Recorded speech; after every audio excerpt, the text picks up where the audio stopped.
This podcast is a production of Unfiltered Studios. If you would like to know more about joining Unfiltered Studios, please visit our website at unfpod.com for more information.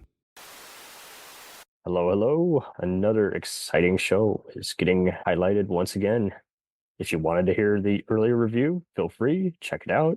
But in this case, in this re-edit, we're just cutting to our favorite moments. Now, as a result, like any re-edit, I do make each one stand out in its own right instead of just cutting to the exclusive stuff that we've discussed. And so you're going to hear some new audio clips from the show, music intros. NYPD Blue, still one of the most groundbreaking procedurals, exciting drama, intense action, and bizarre mystery all in one. So enjoy. What do you got? I'm about to write this guy up for being double parked. When he comes out of the building, he starts in on me. I give him his warning. I told him he was getting out of line. When he wouldn't stop, I put the cuffs on. When I get my turn? I'll be right with you. Did he put his hands on you? I think it was headed in that direction. But it hadn't happened. No. All right, what's your story? I work for the medical lab. I come here every day to pick up the blood samples from the doctor's offices. It takes me 30 seconds. I walk in, I grab the box, and I walk out. What'd you say to the officer? I said, I'm trying to make a living. That's it? I tried to show the man respect when I first came out. I told him, I got over 30 stops to make. There's no place to park. What do you mean? I mean, do you want to create a situation? This is a working man. He's not sticking nobody up. You're going to cost him 2 days' wages with that ticket, and then when he gets mad, you're going to collar him? What should I have done? You see him go inside the building, you wait. If he's in there for a while, then you write him up. If he comes right back out again, you talk to him. What do I say? Tell him you're trying to keep traffic moving. If he's a right guy, you be a right guy. About how long do I wait while he's in the building? 5 minutes. Yeah, sorry. It's the kind of thing you get a feel for after a while. What do I do now? Give me a summons.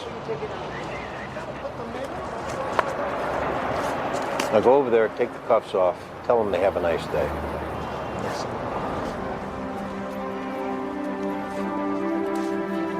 This can't happen, son. Stop the traffic, okay? So I apologize again.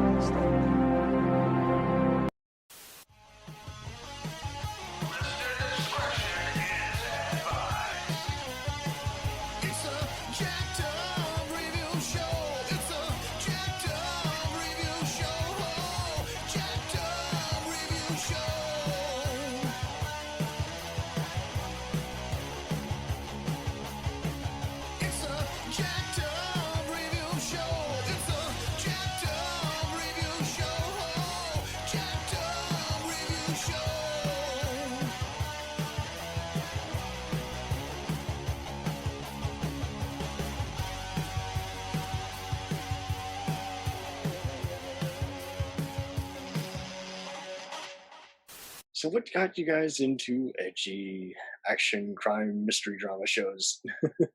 Well, I mean, I don't want to speak exactly for Kyle, but I will right now. When we were younger, I think our dad started watching NYPD Blue when we were not super young, but too young to really should be watching it. And so it was kind of on. That was the same. Yeah, Reruns of it would be on Court TV before it was True TV. I'm like, wow, I thought Comedy Central was the only one playing, uncut, not free, safe to air. I just heard all kinds of language. Yeah, and content. Yeah, I think it was kind of just on in the background, and then when we got older and it got to streaming services, and I think I was buying the DVDs for our father, that when we started watching it seriously, kind of just appreciating it. I know, Kyle, you got into Deadwood pretty hard, right? Yeah. So I got into Deadwood before NYPD Blue, and then randomly, I think I was talking to our dad about the show, and then I was like, "Oh yeah, this guy David Milch is a part of it." And he's like, "Oh, that's the same guy who was a part of NYPD Blue."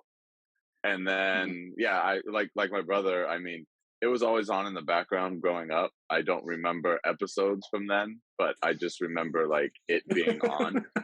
Yeah. All that fancy music.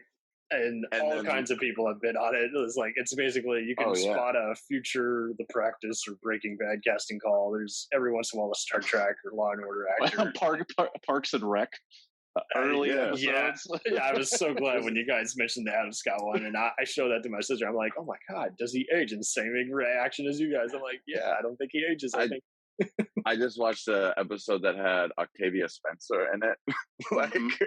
that like, was they great. had- She's on another yeah. Bochco show later on, Raising the Bar, where she's like the bailiff, and it's just so cool seeing her on that versus this, because like in both appearances on both these shows, she like is able to mix in like some persona and some off-color kind of comedy without even saying much. It's like that's some great talent. I can totally see why she was a future award winner.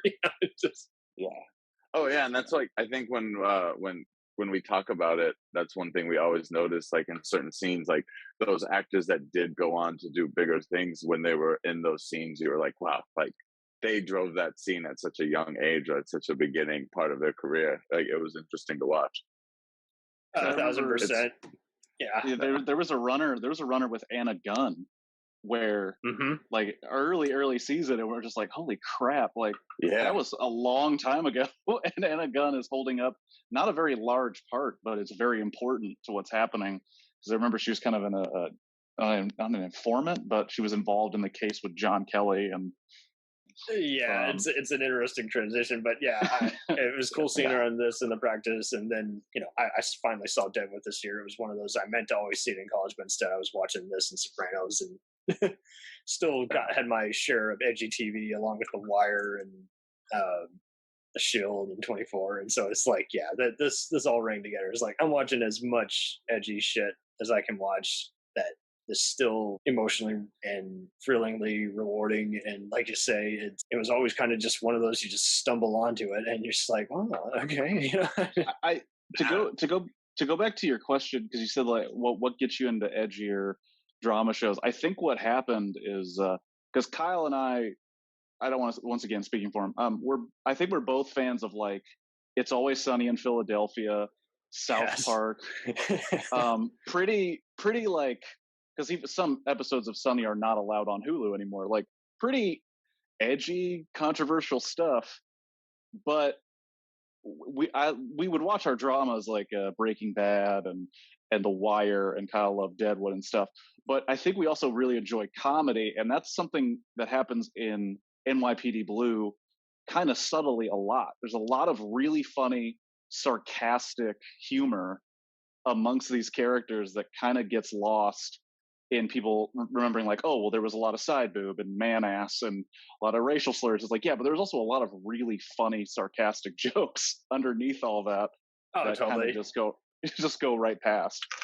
And I see other people who gave it up after either Caruso or Jimmy Smits left, and I was like, for real? I mean, there's so much other stuff in this. Like, I think most people who did see it all the way through did appreciate it, but there were some who just, for whatever reason, they were just like David Milch loyalists. They're like, oh, he left, so it has no more edge. I'm like, well, there's all these like 7 other writers who are also picking up the slack and doing the stories. So way to shit on them, dude. I mean, Matt Olmstead, who works in the Bochco factory for a while, and well, what do you know? He's part of the One Chicago, Dick Wolf universe now. Some of these guys end up appearing in other franchises like The Closer as well as Bosch, and so it's like, I mean, you talked about some of it already, but it is interesting. It's like, I think this was their training. And I even went through Homicide recently. I'd always seen parts of it through the Law and Order spinoffs, but I didn't, it just wasn't on TV all that much. By the time you got to the 2000s, you had to buy the expensive DVDs. And it's just so funny how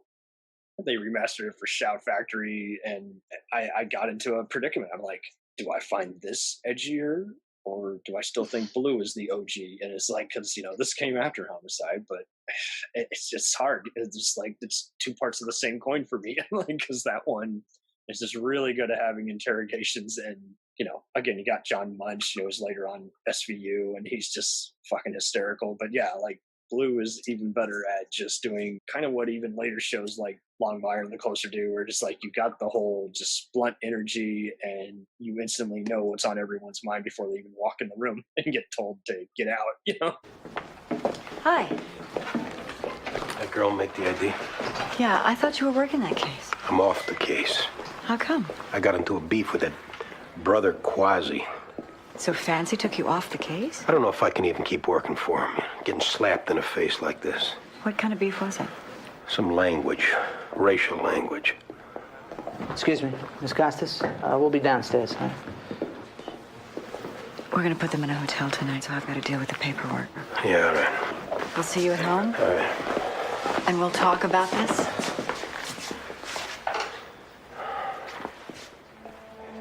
We'll get through this, Andy.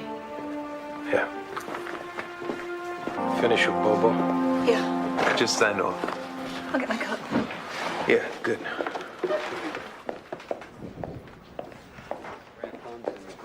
You gotta do this tonight, Andy? Maybe better just sleep on it? No. Got a minute from me?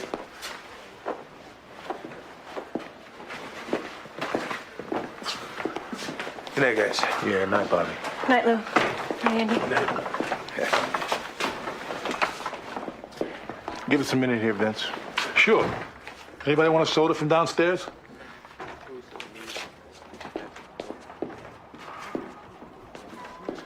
Would have been smarter for you to go home when the shift ended. If you're going after me, you bring charges, or let Quasi do it. Because I want a chance to answer him in front of somebody besides you. Yeah, this is about me, Andy. I'm the racist. I've said that word. I've thought it plenty, but I've never used it on the job till your hump pal put us on that road. This isn't about a word, Andy, or your impure thoughts. It's about you making this case harder to work. Not about you being black, huh? Not about giving some back to me? It's about what I say it's about. Then say, part of what it's about is watching me sweat. Well, a hell of a lot went down today, so I'd have to check my notes. But I thought I'd spend some of that time trying to save your sorry ass. Give me a break. No, I'm not going to take you out, Andy. I move you out, my white bosses, they send me a little message. They send me another one just like you. But maybe that one can't do the job like you can. Geez, thanks a lot, boss. If you go, it'll be somebody like Quasi, or like that reporter. I've been dealing with white cops like you ever since the academy. I can manage you with my eyes closed. Now, maybe you can't handle a black man being your boss. I can handle it. I've been covering you 3.5 years, except when you get so tied up in your brother crap, you won't let us work the streets. That's when you get yourself in trouble. Hey, Lou, we got a report of a person shot near the Housing Street projects. Want me to handle it? Was it a homicide? I don't know. That teenage girl, the eyewitness, isn't she in those projects? Yeah, I think we got him out, though. Sylvia was involved there. Check it out. You want me to check it out? Yeah. Sipwitz will handle it.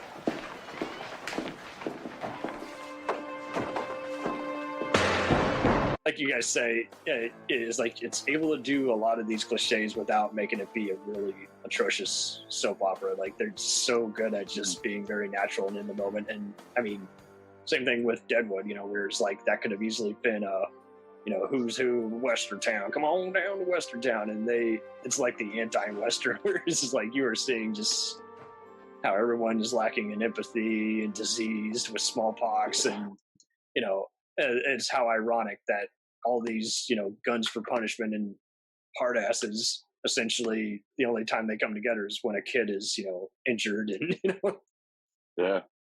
It's the best stuff. Like, I don't know. It's just something It's about the best. It's the best. Yeah. Like, So thinking about I think it's also like the story that they made too. Like, especially those beginning seasons of Blue. Like, yeah, they ditch the saxophone after a while and actually kind of go for just like some just even more hard hitting music. And what themes you can get from Mike Post's albums that he scores for various songs are worth it. But just like, yeah, I wish there was a complete soundtrack to this, because this just gets me in a mood like to go jogging around the block, even though I'm not in anywhere close to a New York type city. You talk about the music. I always find it funny, and we don't talk about it on our podcast enough, is just how funny some of those transitions music were. Because they always tried to have like the same kind of feel, but then randomly an episode will begin and it's like straight up like techno, where just like all of a sudden like computer beats and. Yeah. And I'm like, what? And then it'll cut in with the random footage of New York. And it was like, well, I guess they just wanted to be a little different on that one. They have to make 100 episodes. So Might as well. I think they were being cute after a while, and then after a while, it's like my only issue is like when. Don't get me wrong, Danny Lux is a pretty good music composer in his own right. He's done Boston Legal and a bunch of other stuff, but there are some times in later seasons. It's a small blemish, but it's like sometimes they'll start and end pretty rapidly, and you're like, "Whoa, that was a pretty rough sound thing." Did no one get the cue that they didn't have enough B-roll of New York before cutting to the next scene? Well, that was something that comes up with NYPD Blue, basically with anything that was made before HD rewatchable stuff, where at no point did they think when making the second season of NYPD Blue that people would be rewatching it in their homes on repeat. So like random stuff that you're like, oh, that'll just go by the wayside. No one will pay attention. It's like, well, no, I mean, when I'm watching it on Hulu for the third time this week, like I'm going to notice that you didn't take the time to make sure that was actually correct. Like, especially the last few seasons where you're just noticing is like that all that stock footage is like it's not anywhere close to being shot in the same footage as the new footage. So you just gotta say, okay, this is their final year. It's still a pretty kick-ass show. It is what it is. Yeah, I'm actually watching the final year right now, and that whole year is based on a soundstage. Andy, don't start talking like that, all right? I'm trying to explain something to you. And I'm telling you that when you use that kind of language, I can't get to what you're saying. You don't have to call him Spades to tell what happened. Spades is how I feel. You call that little girl Spade? She's not who I was talking about. Well, that's who I see when you're talking. You follow my problem? Hey, forget about it. You have a nice night. I was trying to explain something to you. Excuse me for trying to talk to my partner.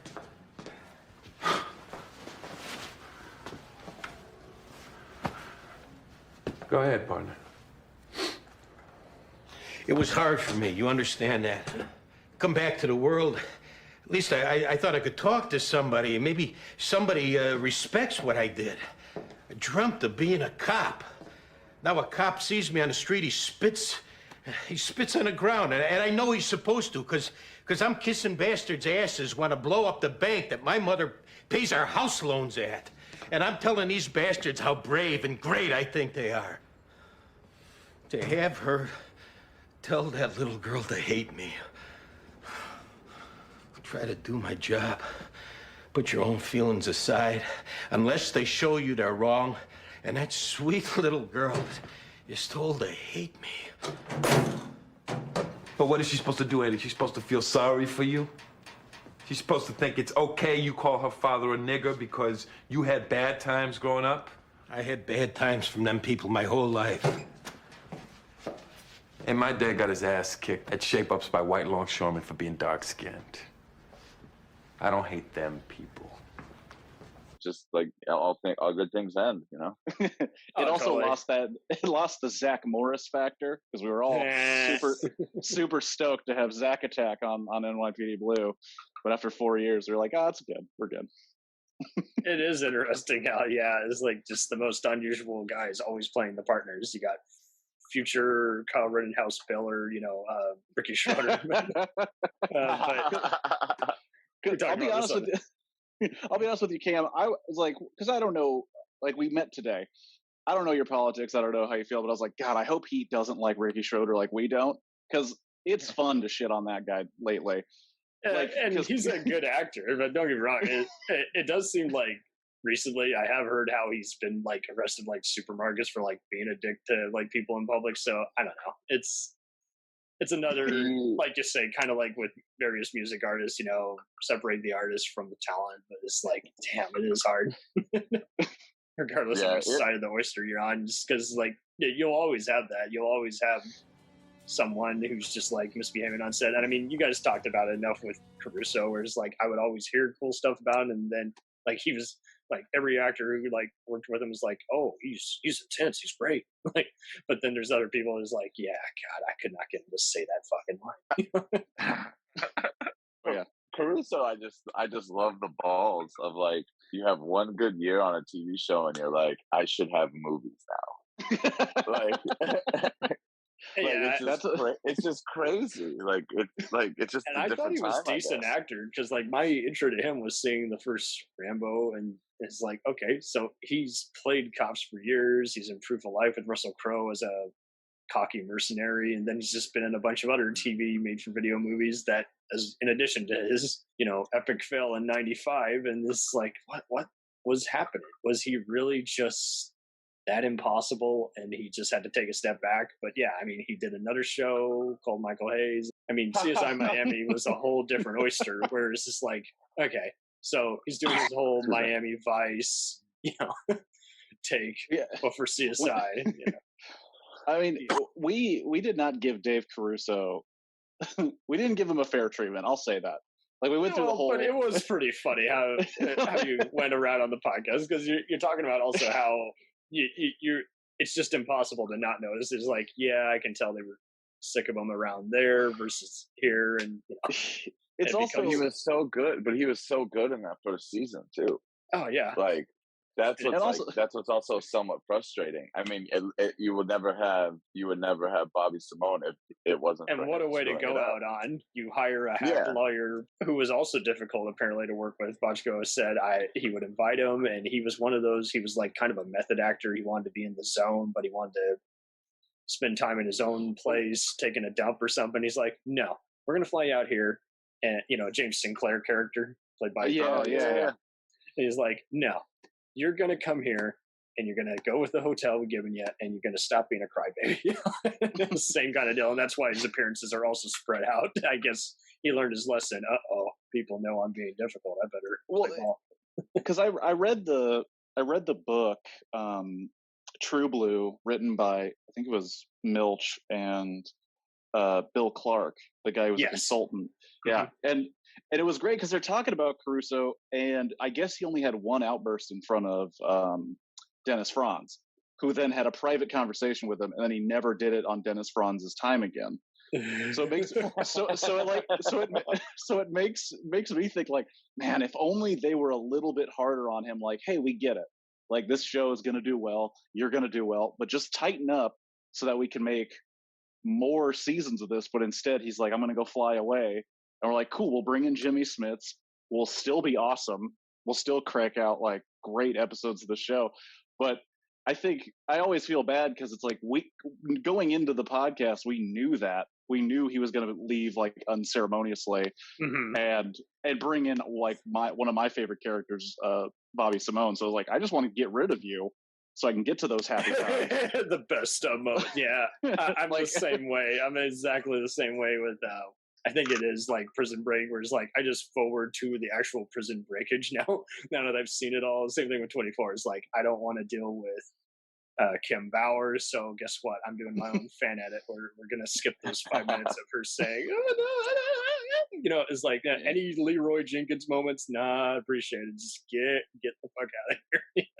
Just want to get to the good stuff.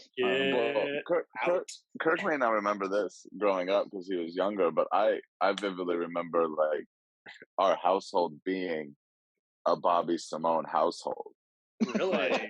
Sweet. I remember when my parents would talk about NYPD Blue, like, and you would be like, oh, but like, because I remember when CSI Miami started to get popular, and I mentioned like, oh, wasn't that guy like on Blue? I'm like, I remember my mom being like, only for a year, and then Sipowicz and Simone ran for a while or something like that, like something, and it was just like, but like the hatred for Caruso's character, it lives in some people who like watched it then, like it's really interesting. And I just vaguely remember both my parents being a Simone household for sure. 40 minutes late.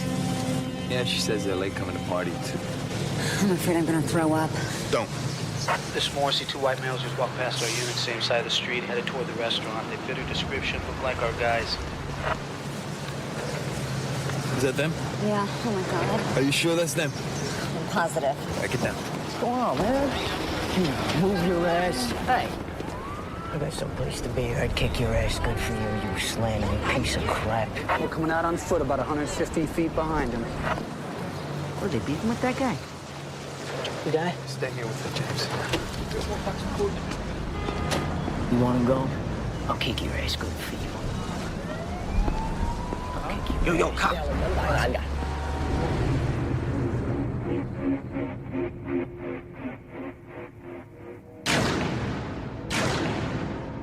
Police!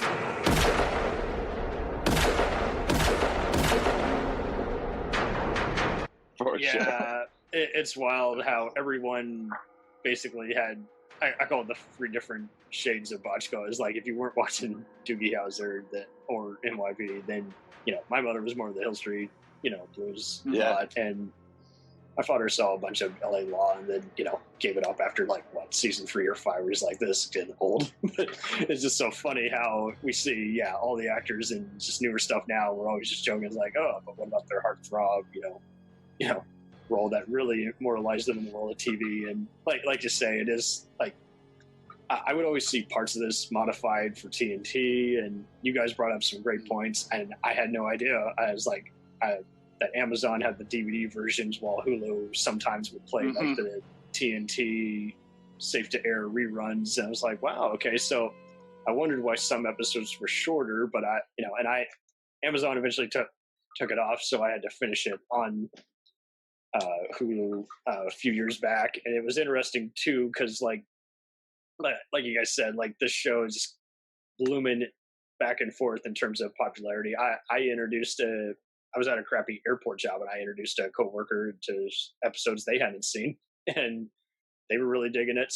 But H&I, Heroes and Icon TV, is currently still, I think, on occasion replaying it. I don't think so much now post BLM. I think they wanted to change it up a bit, or have it be on a later day. But I still appreciate what they do. They play all kinds of obscure shows like Nash Bridges and The Pretender to all the Star Treks, and it's just cool and how they remaster it. And they were kind of doing exactly this. Is like they were playing more what you can play on cable TV now, but they would still, censor out some of the language or censor the middle fingers and nudity. But it's like, okay, but still, this was always kind of a PG-15 show. I never thought it was R-rated, and at the same time, it wasn't exactly PG-13. So it's that divine predicting cable TV is like, well, you choose what you want to watch in your household. But it illustrated all perfectly on your podcast on how this is a show kind of just showing office politics. And it's just so ironic because the show itself is totally about office politics. You got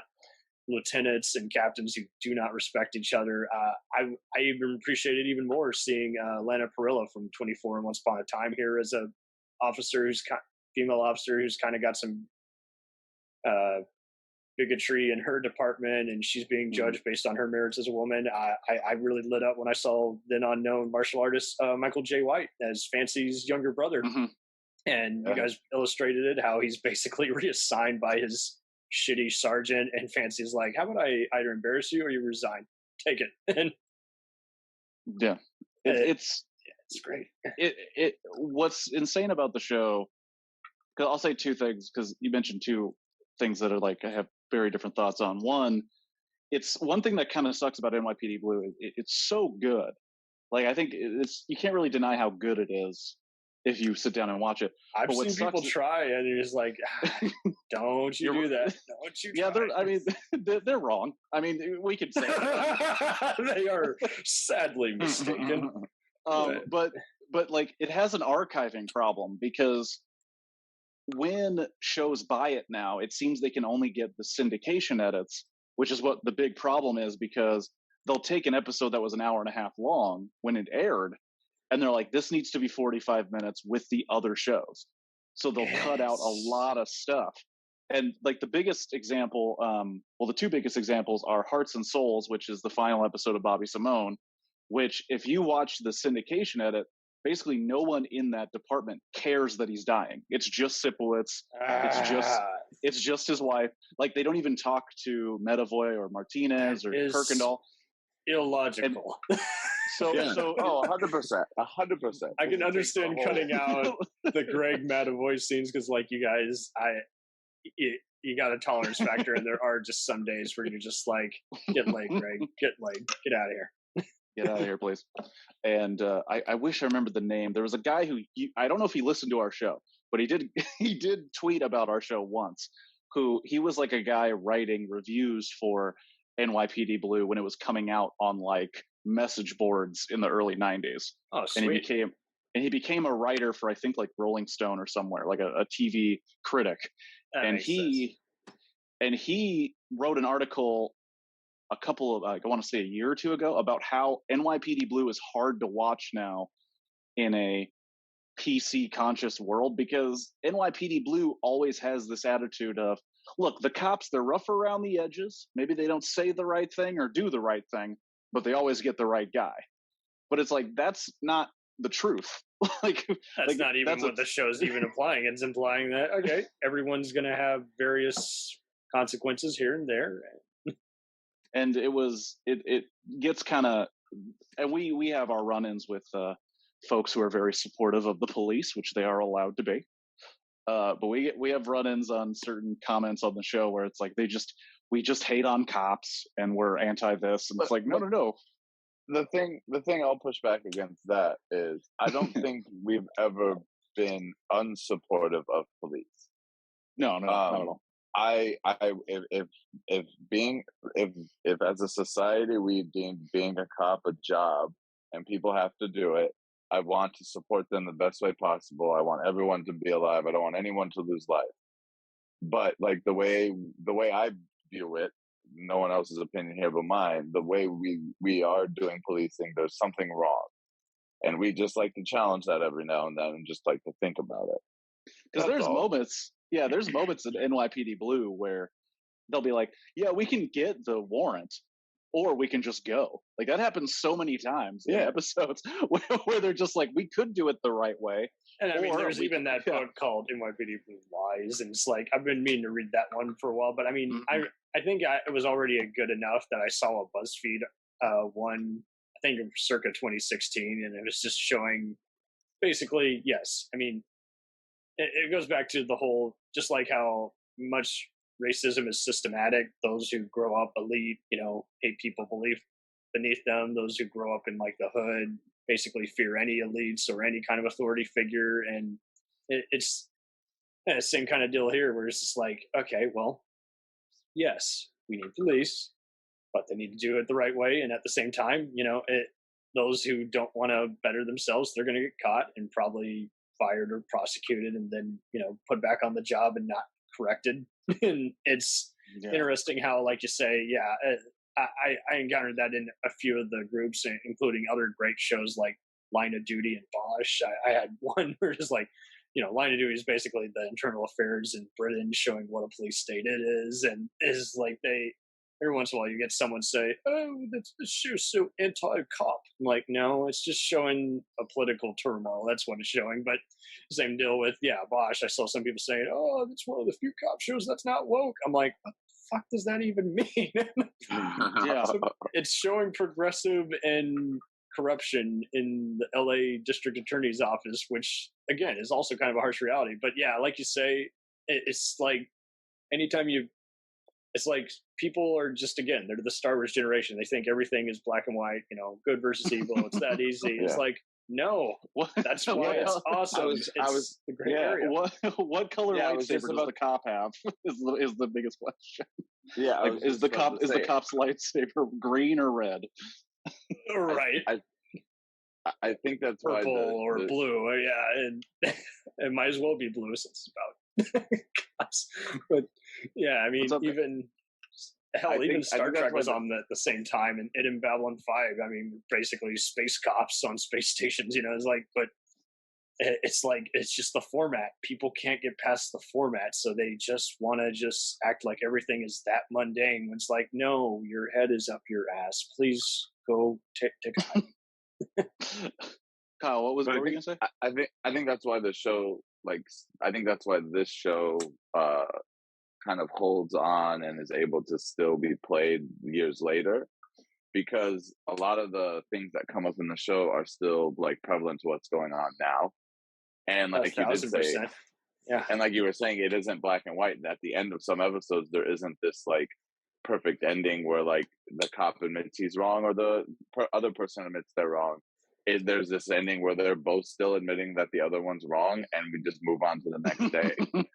And like it is what it is. Yeah, and I think that's why people can like shows like that more, because like that's and life. it's realistic. Like I do Yeah. mobile security, so obviously, any job you're in, someone's going to make an inappropriate joke. I had again an old timer boomer essentially, basically make a remark. Oh, I'm in Inward Town. I'm like, oh my god, you're such a cunt. But hey, you do the job and no one talks to you, so it is what it is.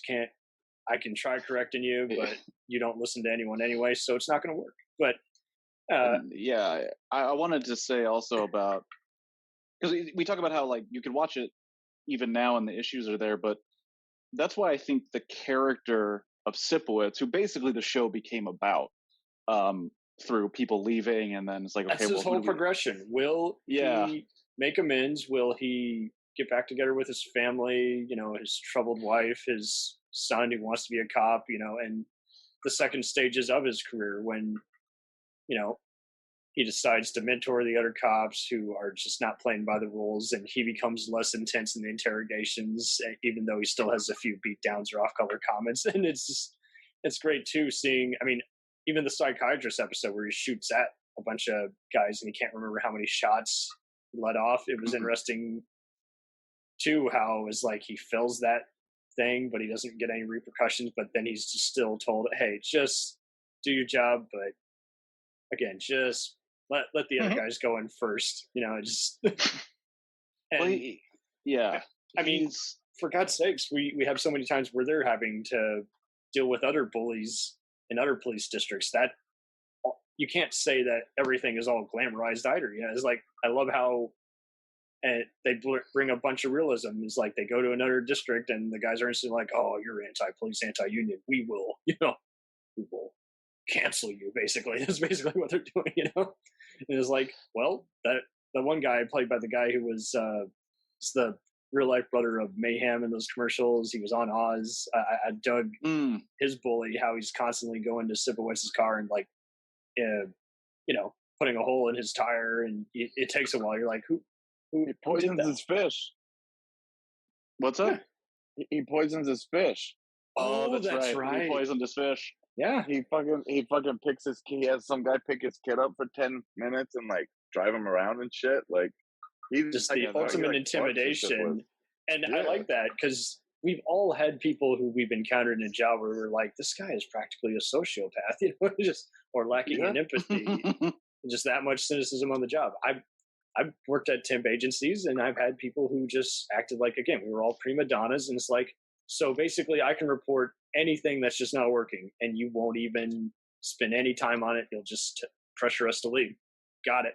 That's just how this fucking place works. And I think that's just it. This show just reminds you about the disappointment you will anticipate. And there's several times, and I mean, Matovoy, I think you go around being kind of carefree. You can kind of suspend belief that he would get along with someone like Martinez or Simone. You're like, okay, they got nothing in common. I doubt this would work in real life, but hey, they're professionals. That's just how they are. They know they're all wired at odds, so they just get along. But I love how when you get post Baldwin Jones, and what a great addition, and no one talks about him enough. And it's like I loved how he was having to also again deal with hood areas and do the whole, oh, you will not speak to me like that just because I'm in uniform. And I love how he also, I think, somewhere along the way, Matovoy says just like some fucked up thing about like, I punched that dog square in the jaw. I'm like, okay, he's probably a alt-right asshole before there was a thing. He says a few off-color comments in like later seasons. You're like,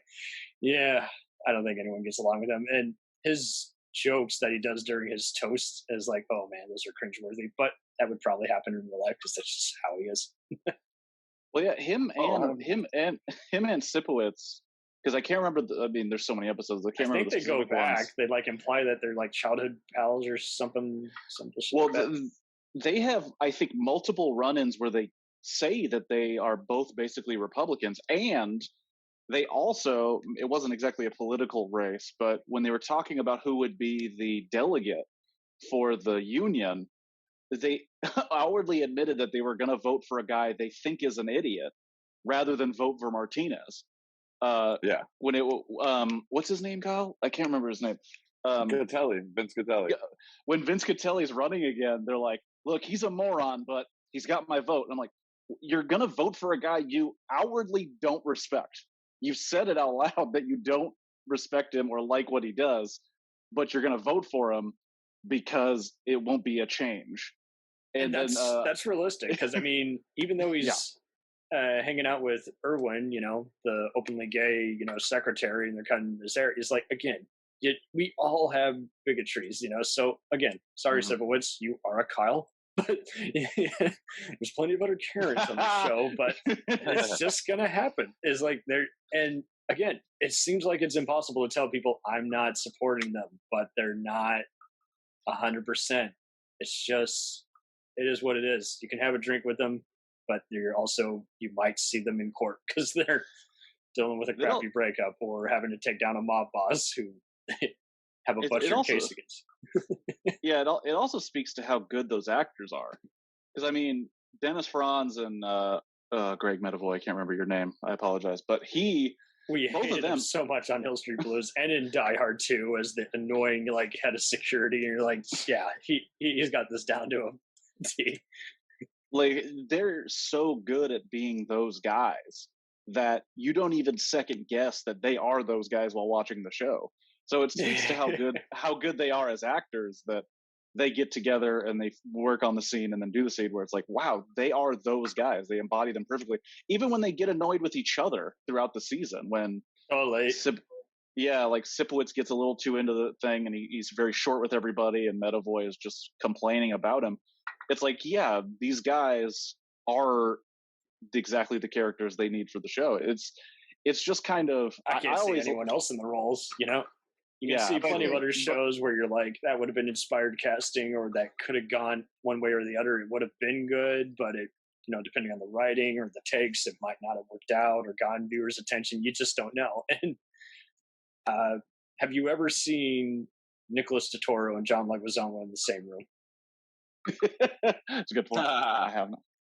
Again, they don't look at all the same, but they have the exact same persona. And it's funny how you bring up Martinez, because he played a cop on a recent arc of Law and Order SVU where he kidnaps one of the other detectives, and basically they have to find a way to just let him off the hook. And it's like, hey, I get it. You ransomed me so you could save your daughter who, got kidnapped by a businessman with too many resources. We'll let you a pass. You're already not a working cop anymore, so why would I want to punish you any further? But it is interesting how everything else I've seen him in, he's basically just been a crook. And I think this, and even that Hellraiser movie he was in, got him just some better offers. Like, hey, he can play some authority figures as opposed to fat, Tony, the uncle of the block in New York.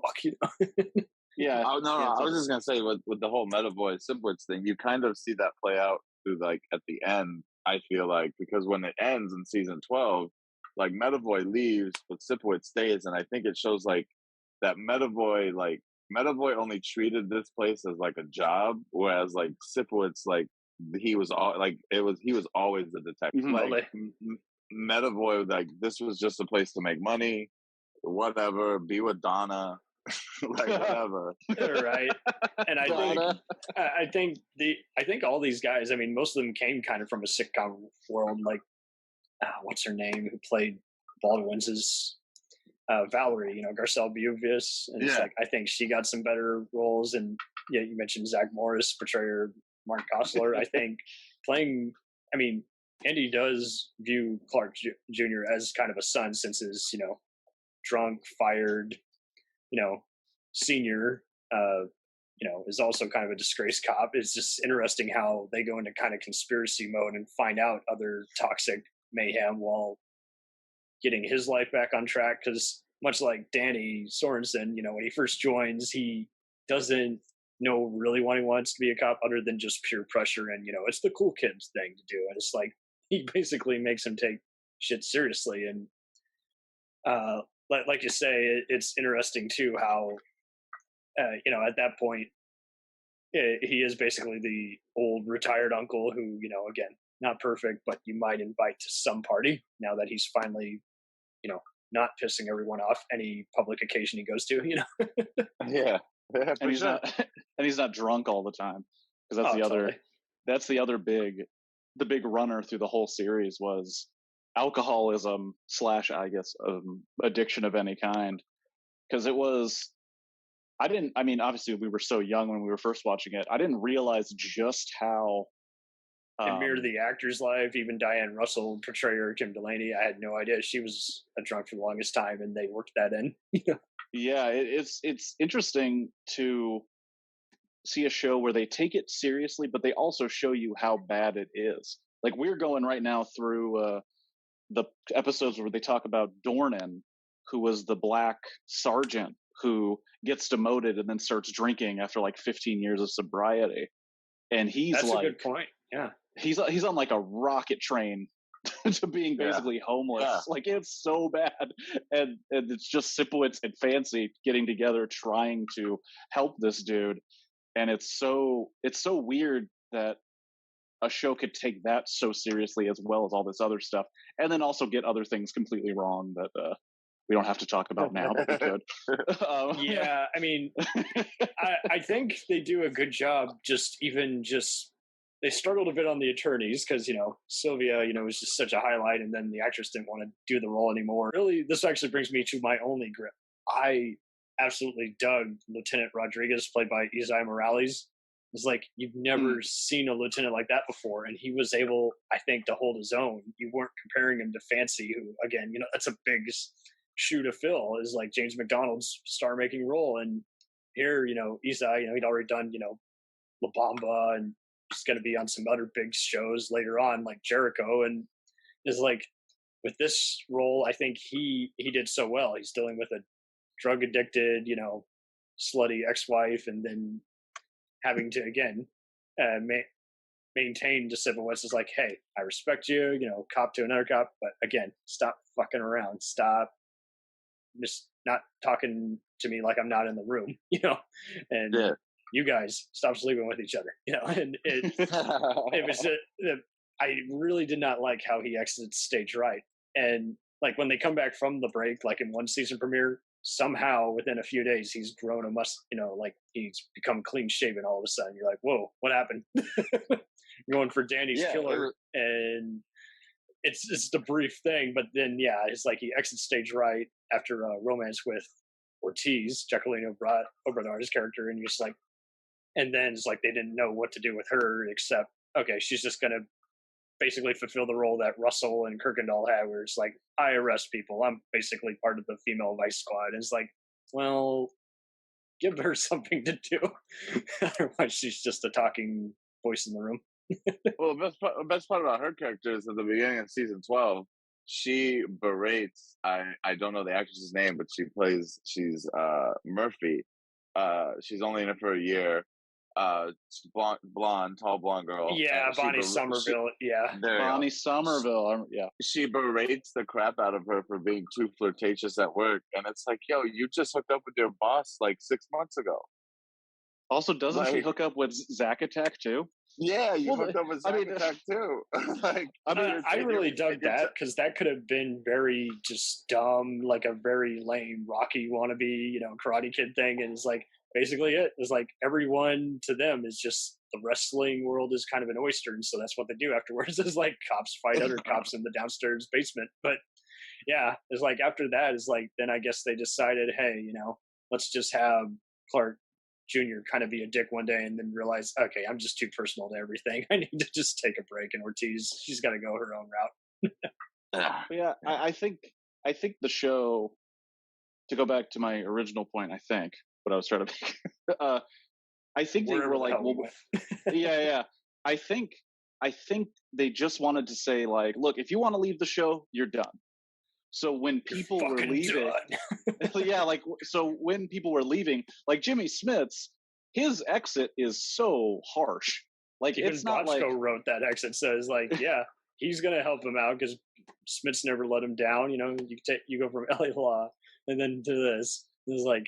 And now you're going to whatever TV movies, and then now Star Wars and a bunch of other recurring TV gigs. It's like the way they ended him was so like final that I feel like they just said, look, to even spare the embarrassment, because we bring back characters all the time. Martens is always coming in from the Rat Squad from IAB. Yeah, Russell takes off after a while, and then they bring her back to deal with like she's like head of the sex crimes unit. She's basically Detective Benson, Mariska Hargitay on Law and Order. And isn't that wild? Wikipedia points out this might be because of that meta reference. It's like there's that one blonde guy who keeps messing with all the lieutenants and taking over for like part of division, and he's from the 27th district, which is the same department on the original Law and Order. I'm like, oh, that's meta. That's cute. That's interesting. Yeah. It made me wonder because it's like there's plenty of other connections to where you could connect it to the same elsewhere homicide universe, but it's like I never would have thought that would be the one line of dialogue that was a giveaway. Oh man.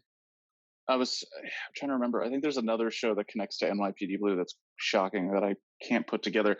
But I do know Cop Rock. Yeah, Cop Rock. That Of course. awful musical, but yeah, I mean, yeah, it's like the LA Law and well, also there's that one guy who's they nicknamed Buck Naked. He's apparently was on Hill Street Blues, and so that's the connection too.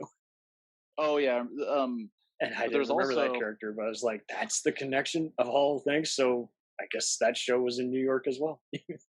Mm-hmm. And the only one I can remember was on, I guess it was the Muppets or Sesame Street. They did NYPD Green, where they pretended that Kermit was a detective on the streets of New York. Oh, that's creepy. And they were, and they did a really weird job of censoring all the bad words. I remember that was the joke. Was we're gonna do NYPD Blue, but we can't say any of the bad words, so there's all these weird sound effects instead of words. Family Guy had one joke where it's like they're just basically the guy's interrogating someone in a interrogation room and then just drops his pants and is like, that's funny. Well, there's also, I mean, to talk about another great show love of mine, probably one of the best, the Drew Carey Show. One of the best South Park Martinez episodes appears in one episode. Probably one of the best South Park episodes. It hits the fan was about NYPD Blue saying shit. I'm pretty sure, and I'm pretty sure too. I mean, just anything at that time, they were always sneaking in a few things, and it's so wild how they'd let ER or Third Watch get away with it. But the show, it's just funny how you just wonder if it's a popularity contest or if it's just people at the wrong time just. I hate something. I don't know what it means or even is incorporated, but I must complain. I must write in the FCC. Oh, I 100%. I 100% think it's that because, like, when people are rewatching it now, they're not complaining about the language or the like few they're just talking about the themes. Yeah. Yeah. So it was 100%. It was 100% the time, and people just like not seeing something like that and just being taken aback. But now I would consider it light compared to some things that you do see. Oh, like totally. compared to Deadwood, this is like a cartoon. This is like a Saturday morning cartoon. Although, in all fairness, even Deadwood, I mean, when it's brutal, you just know why it's going brutal versus like Game of Thrones, which just is basically hard soft porn, half the time. And, yeah. Oh, 100%. And like 100%. You say, is like Bochco he predicted, he just saw what was being shown on the movie channels. He's like, that's the kind of show I'm going to make. And anyone's got a problem with it, you can show me the door because I'm not going to stop doing what I want to do. And like you say, it's just hard to, I don't know. It's just, sometimes you just wonder if it's just a dumb person calling in versus just someone just doesn't like something and they just must complain. And it's also that's true. It's also clear that they're not actually watching it because there's so many episodes of NYPD Blue where they'll describe a crime, like they described what happened to the victim, and you're like, that in and of itself was way more disturbing. Even Kirkendall, especially, she's always dealing with a rape, and like there's that one episode, remember, where Baldwin takes the one rapist into the room and just has him witness the awful shit he's done, and is like, that's as R-rated as it gets for me. Is this like he's forcing the guy to watch the crime he committed on videotape, and just like saying, hey, you're not going to do that shit again, man. Or even when I think of like the Webster killer or some of the like really disturbing The one guy Like, was sawing people up in the apartment building. We thought the yeah. Wally guy was behind it. It's like, no, he just saw who was doing it. He's just a voyeur creep. Or the what's the other one? There was one where a head, because I remember when I saw it in the Hulu edit, I was like, they didn't show that on TV, right? That's impossible. Where they found the they found the DOA in their chair, and the person had cut off their head and put it in their lap.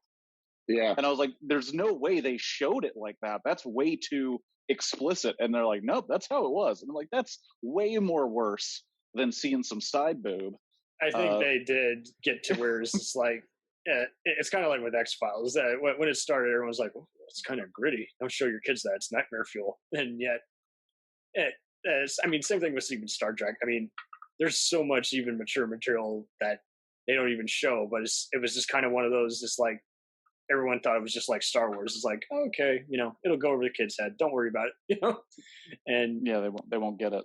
It is funny how we're still kind of seeing that. I mean, with people rewriting what can be displayed in certain schools is like, just so, everyone can think the world's fine. Every war we fought is good. And, keep politicians in power through, ignorance. It's just very interesting seeing how is like, everyone was kind of ahead of that. Is like we were predicting the whole just don't show anyone anything, and they won't ask questions and you won't have to deal with it. And it's just like that's even worse because then they'll ask it at an inappropriate time years later down the road. Yeah. Or they don't ask, and when they're faced with something that involves like they have a midlife crisis and they're like, I don't know what to do. Or they like do something that causes harm to someone else, whether that's like mental or physical. Like, so yeah, no, 100%. Well, and you guys have already done. I mean, you constantly are even talking about how the characters in and of themselves. I mean, and once again, a factor of the good writing.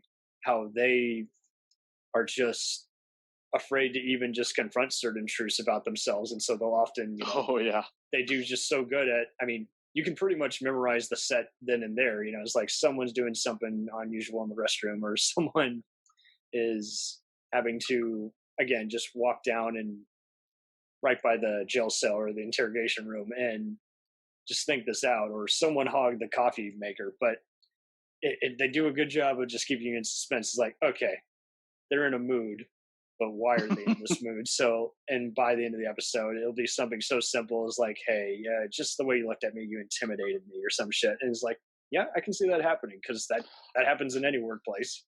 Yeah.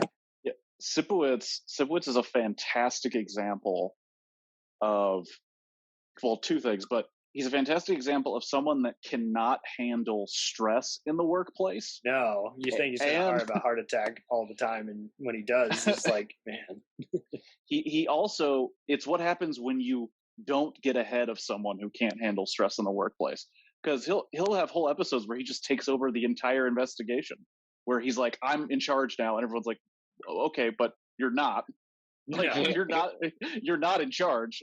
You're just more upset than the rest of us, but it doesn't mean you're actually in charge of anything we do. But he'll just still bark out orders and be short with everybody.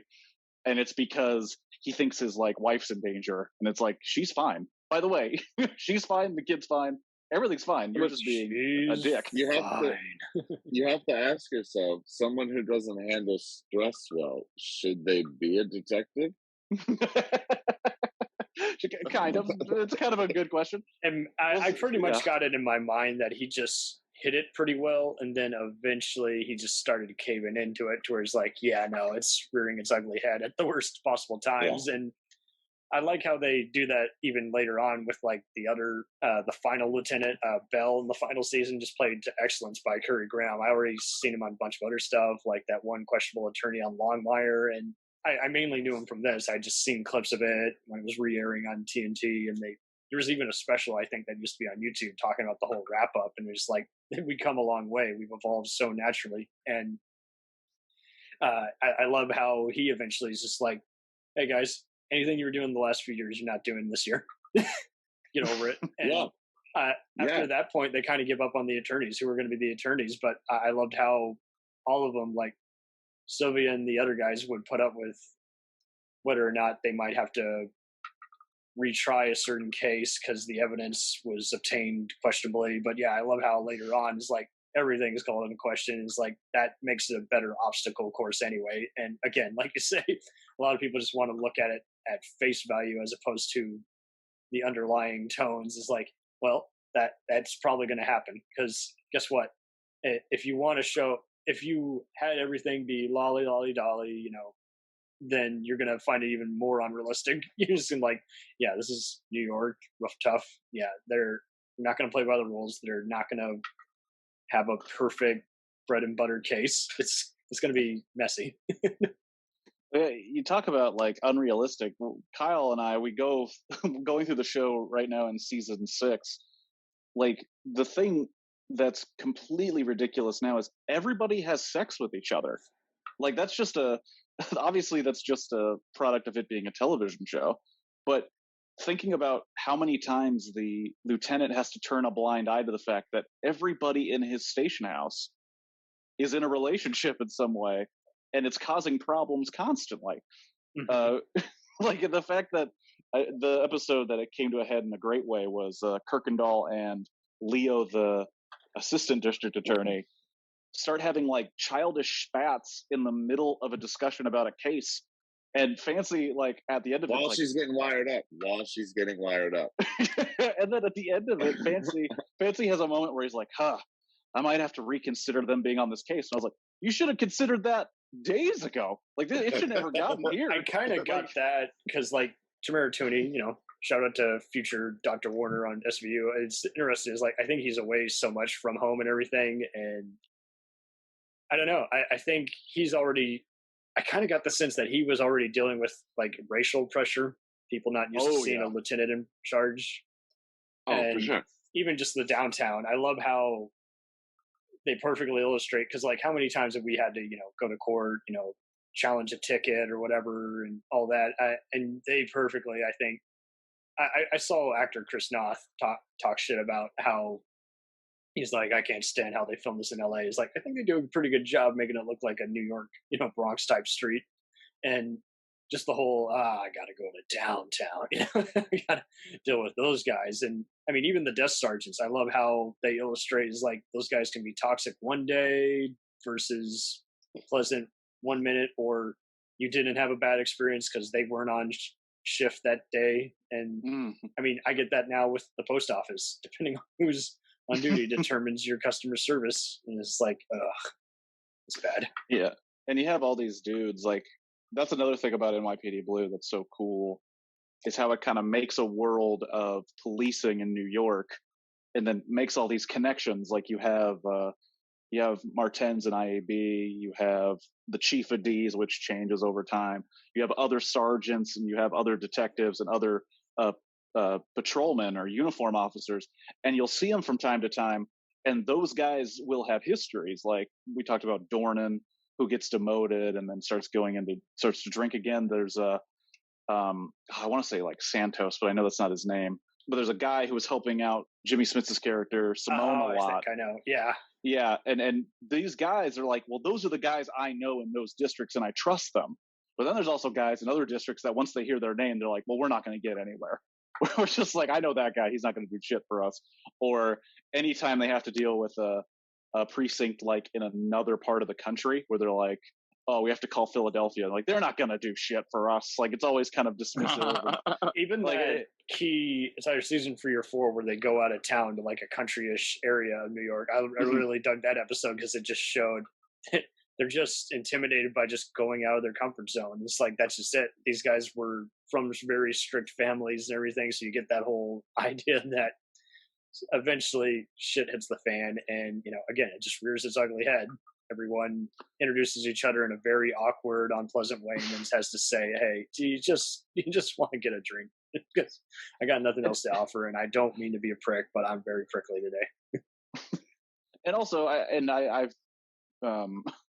have no license to give him a diagnosis, but there's parts of me that really thinks that Sipowicz is like on the spectrum slightly.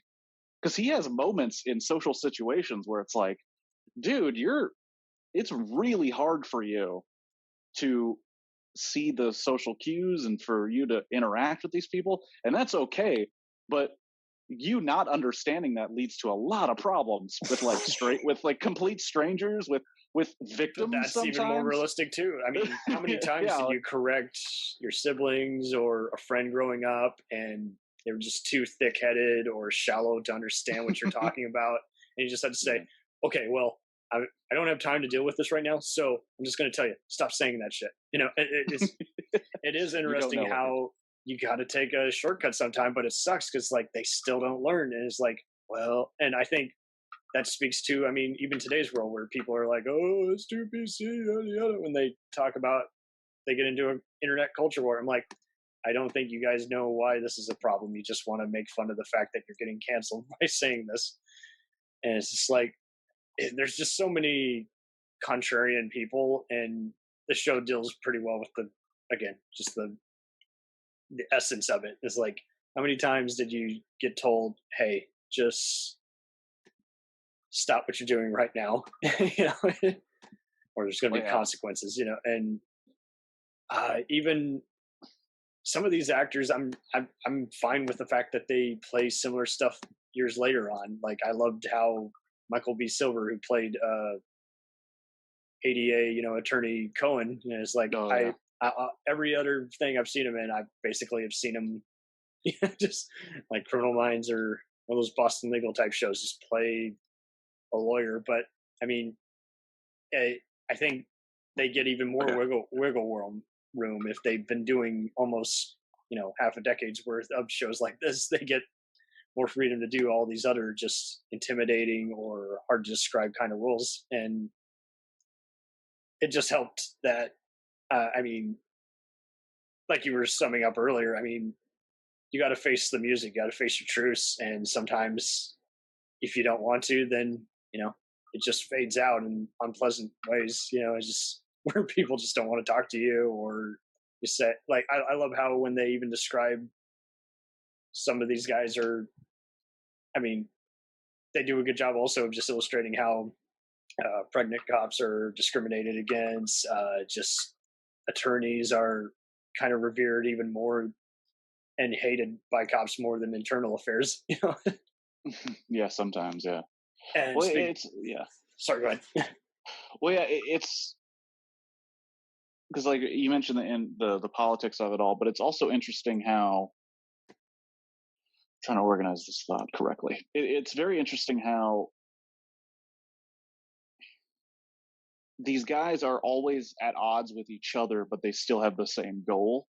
And it creates such a weird, like, and I'll only seem to refer to the stuff we're watching now because Kyle went ahead and watched the rest of the series, and I'm still in season 6 making the notes for the episodes. So like, right now, like when towards the end of season 6, they're doing one case really, which is about a guy who was giving women intentionally too harsh of drugs to watch them die on camera. And all the friction is not whether this guy did this. Everybody knows he did this. Everybody knows that that's what happened.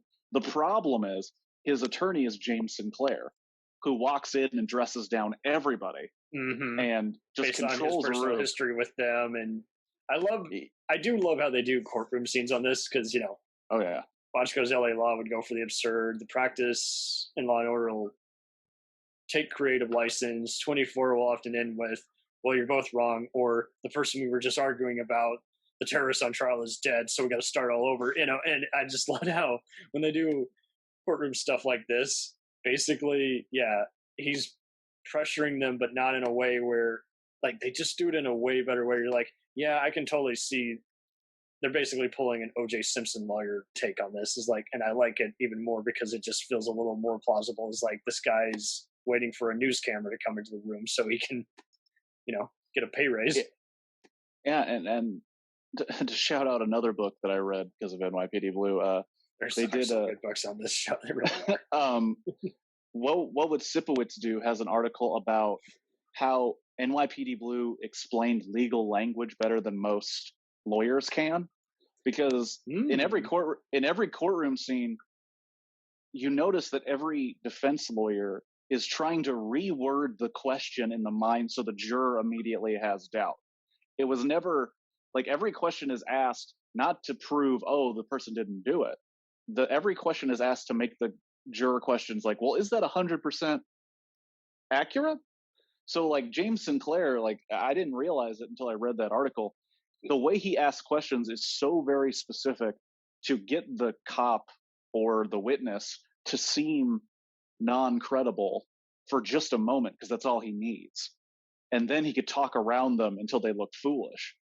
And it's pretty insane. It's pretty insane because then you have Cohen, who you mentioned that actor, and it's proof that NYPD Blue casts almost perfectly, like every time.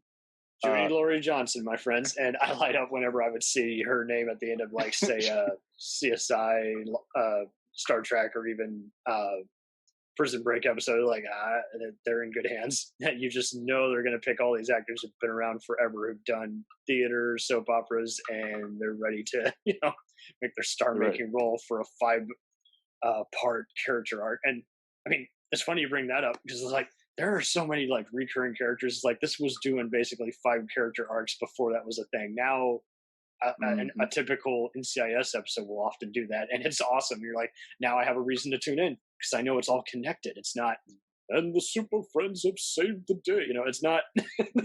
Go home for the day. It's like even when you see them going home for the day, you're just like, you can just tell. You just feel the exhaustion on their head. And, there is something for everyone.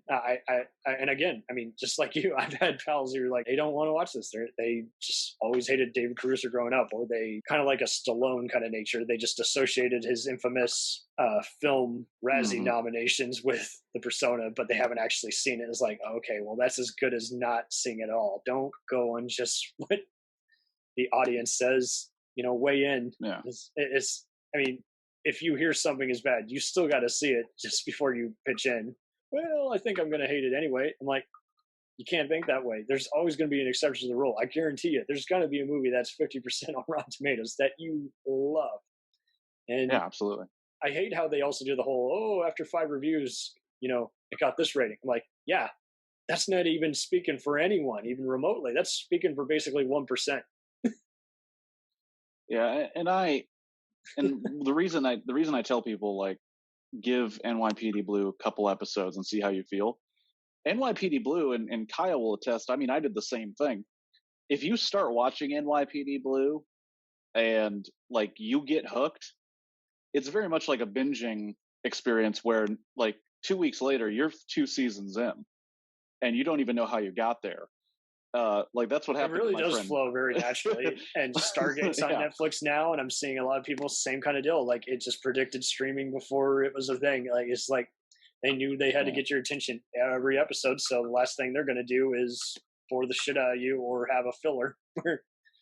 Even the best shows, when they get to a filler, there's always often like a cool segment near the end where you're just like, okay, that there's still something for everyone there. Is like, I learned this plot twist that I remember later being a big factor in this, but I didn't realize this is how this and that started. And I mean, like you say, I mean, everyone has an experience in it, whether, they always heard about it versus just saw clips of it, but had no real context or weren't sure I mean, I knew this show was something when I just saw even just the edginess or the naughty moments of it. But I also knew there was just something about how everyone is framed and how it's all, again, concise editing that just gets your attention. And it's like, so I could understand why it was a hit for so long. And I think it was just another one. It's like the fans weren't always present other than, again, just message board and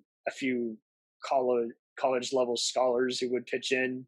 But I mean, even they did good work by talking about stuff that you don't necessarily catch right away. Like I would have totally forgotten that Jimmy Smith's Simone was, you remember him being charismatic and badass like he is in every role, but you forget, oh yeah, he is a French Portuguese mix. He's like, when he comes into the show, you're like, is he Latino? Is he Puerto Rican like Smiths is, or what? And like, okay, French Portuguese. Okay, that makes a little better sense. So yeah, he's a mixed cop who an all-white privileged cop Andy gets along with. And everyone gets along with Simone. Like you say, it's like there's just so many other things that perfectly naturally complement each other, as opposed to being rough around the edges, saying, it was only good for this amount of time. And so, yeah, here's hoping Asher Brothers podcast gets picked out. Those who listen to this episode, please weigh in. But yeah, definitely check out NYPD Blue Balls. It's an episode for every single episode. Great name. It was Kyle. I will say it till the end of time. Kyle came up with the name. I think Milch would actually tip his hat to you if And I will say I couldn't come up with anything better, so it had to be NYPD Blue Balls. It's just too perfect. They come in pairs. It's what you get watching the show. Sometimes it makes sense for sure. and we never really finish, right? So.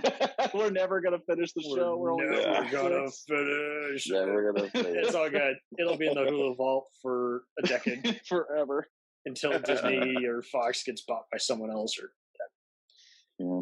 Thank you so much for all being on here, and you're welcome back for any other show or movie you want to discuss. So, all right. Yeah, thank you for having us. I appreciate it.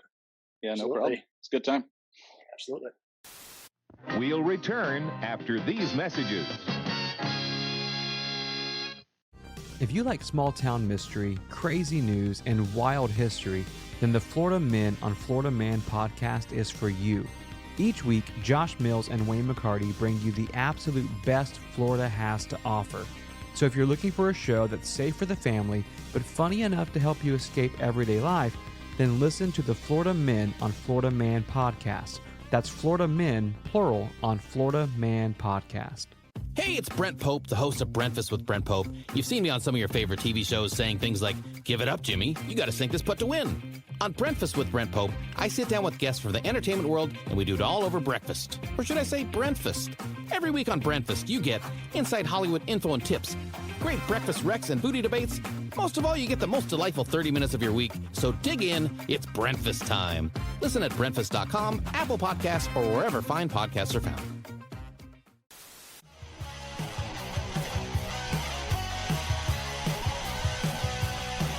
Follow us on the web on Facebook, Twitter, and Instagram.